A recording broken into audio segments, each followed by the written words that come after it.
Bonjour à toutes et tous. Alors aujourd'hui on va parler de cette petite illustration, toute petite. Alors là on voit pas grand chose effectivement, bon, je vais reculer, blague à part. Hop, voilà. Donc on va parler de cette illustration. J'essaie de l'avoir à peu près nette, voilà. Et donc c'est une petite illustration, voilà, hein, qui est vraiment, qui n'a pas une ambition particulière, c'est juste un petit peu de pratique de Paint pour pas perdre la main. Mais je m'étais dit que ça pouvait être intéressant de vous montrer le process que j'ai utilisé voilà, pour la réaliser. Donc je vais prendre mon stylet et ce qu'on va faire ensemble, c'est qu'on va regarder, je vais vous montrer un petit peu les calques et j'espère que ça pourra vous aider pour votre travail personnel. Allez, on regarde ça tout de suite. Donc voilà l'illustration plein pot. Donc c'est pas une illustration complètement fignolée, hein. C'est plutôt un petit peu rough, c'est plus une étude pour faire de la recherche par rapport à une future illustration qui pourrait être plus soignée. C'est plutôt pour tester l'ambiance et un petit peu le personnage. Donc la première chose qu'on va faire pour cette image là, c'est qu'on va éteindre tous les calques et je vais t'expliquer calque par calque un petit peu ma façon de penser. Voilà, donc la première chose que je fais quand je commence une illustration, c'est déjà de virer le blanc, de ne pas travailler sur fond blanc, de poser une ambiance déjà, alors une certaine luminosité et une certaine couleur, donc des fois ça peut être une couleur plus chaude ou plus froide. Là je suis parti sur un gris un peu bleuté, parce que je savais que j'aurais un ciel bleu et que bon, j'aurais une ambiance un petit peu bleue dans l'ensemble. Voilà, donc ça m'aide déjà un petit peu à me projeter dans l'illustration. Et je commence, alors pas à chaque fois, hein, mais pour cette fois-là, ce que j'ai fait, c'est que j'ai commencé par faire un croquis. Donc un croquis assez rapide, voilà, qui n'est pas forcément très abouti, c'est surtout pour avoir un petit peu le look du perso. Partant de là, ensuite, ce que je fais toujours, c'est que je travaille mon ambiance, donc mon arrière-plan. Donc je commence par exemple à poser un ciel avec un dégradé, les couleurs qui peuvent m'intéresser, et le sol. Et je commence à poser, par exemple sur le sol à droite, je commence à poser un peu de lumière, comme s'il y avait du soleil qui venait de la droite en dehors de l'image. Et pourquoi je fais d'abord ça? Ça va me permettre du coup de poser les couleurs pour le personnage et d'essayer d'harmoniser ces couleurs avec cet environnement particulier. Si j'avais fait un environnement de nuit, bien sûr, voilà, ça aurait complètement changé l'éclairage de mon illustration. Donc une fois que je suis parti là-dessus, je vais commencer par poser des couleurs locales sur le personnage. Tac, comme ceci. Donc là, j'ai plus besoin du croquis à ce moment-là. Alors les couleurs locales, ce sont les couleurs de chaque élément qui compose le personnage et qui vont permettre de trouver voilà, une certaine harmonie. Et ces couleurs, je les fais plutôt dans l'ombre, c'est-à-dire que je ne vais pas vraiment mettre de la lumière dessus tout de suite. Voilà, donc je fais juste des aplats, comme ceci.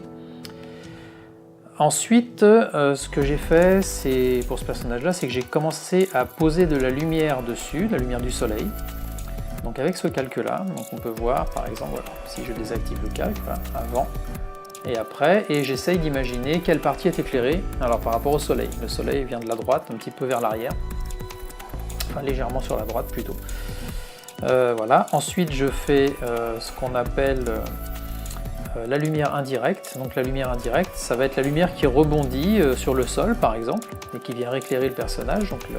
Et ça va être aussi la lumière bleutée qui vient du ciel dans les zones d'ombre. Donc en fait j'ai fait un calque pour ça qui s'appelle lumière indirecte. Voilà. Donc voilà, avant, après. Donc ça me donne ma deuxième source d'éclairage. Et ensuite je travaille l'occlusion. Donc l'occlusion sur le personnage, ça va être par exemple les zones d'ombre, les endroits où la lumière n'accède pas. Donc tous les creux, les choses comme ça. Donc là j'ai un calque aussi sur lequel je viens peindre là, les zones de creux, par exemple ici. Donc là j'ai du volume qui commence à sortir sur le personnage, donc c'est un travail préparatoire. Après je suis revenu travailler un petit peu sur mon décor, donc j'ai rajouté un peu d'arrière-plan, j'ai rééclairé un petit peu tout ça.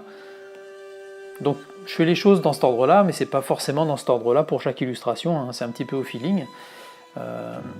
Pareil, j'ai peint quelques nuages en arrière-plan. Ensuite, j'ai commencé à peindre un peu l'horizon pour ramener un petit peu d'intérêt visuel. Voilà, essayer de crédibiliser l'environnement. Ensuite, je me suis attaqué aux réflexions, donc l'épée, les morceaux métalliques sur le personnage, par exemple au niveau de l'armure, etc. Donc là, j'ai créé un calque où je suis venu peindre directement, hop, voilà, tout ce qui est un peu métallique, la boucle du ceinturon, etc. Donc voilà, sans le métal, avec le métal. Et en gros, là, j'ai à peu près tout posé, c'est-à-dire que là, globalement, l'image fonctionne bien au niveau de l'ambiance. Et ensuite, ce qu'il me reste à faire, c'est plutôt à m'amuser sur ça. Donc là, je refais un calque par-dessus, ou plusieurs calques, et je viens peindre directement les détails, les choses comme ça. Donc pour arriver finalement à quelque chose comme ceci. Voilà. Et c'est là où je m'amuse le plus, parce que c'est là où je ramène un peu plus de personnalité, et vraiment où je pose les ambiances avec les petits détails, les petites herbes, le premier plan, etc. Mais l'important, c'est que l'éclairage de base soit déjà bien posé. Après, ce qui est intéressant, c'est de temps en temps de regarder son image dans l'autre sens pour voir si elle fonctionne bien dans les deux sens, s'il n'y a pas des choses un peu bizarres qui nous choquent. Donc en général, quand je travaille, je retourne régulièrement mon image, comme ceci. Et voilà, donc pour le procédé, donc je pars toujours de l'environnement, ensuite les lumières directes, les lumières indirectes, et etc., etc. Donc si jamais tu es intéressé par cette façon de procéder et que tu veux en savoir vraiment plus, ou je rentre vraiment en détail, je te rappelle, donc je ne sais pas si tu le sais, que j'ai une formation sur internet, sur mon site internet, il y a le lien sous cette vidéo, et une formation qui t'explique vraiment en profondeur comment faire pour travailler tes personnages, tes univers, etc., avec la lumière, la couleur, le design de personnages. Donc si jamais tu veux vraiment te lancer, c'est vraiment une formation qui va te permettre de gagner beaucoup de temps pour vraiment arriver vite à des résultats plaisants, quel que soit ton style. Je vais lancer maintenant la vidéo en accéléré pour que tu vois vraiment le paint dans son intégralité se faire, et je te dis à la prochaine vidéo. Salut, à plus tard.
Bonjour, quel que soit ton objectif personnel ou professionnel, si tu veux apprendre à créer de belles images, cette formation est faite pour toi.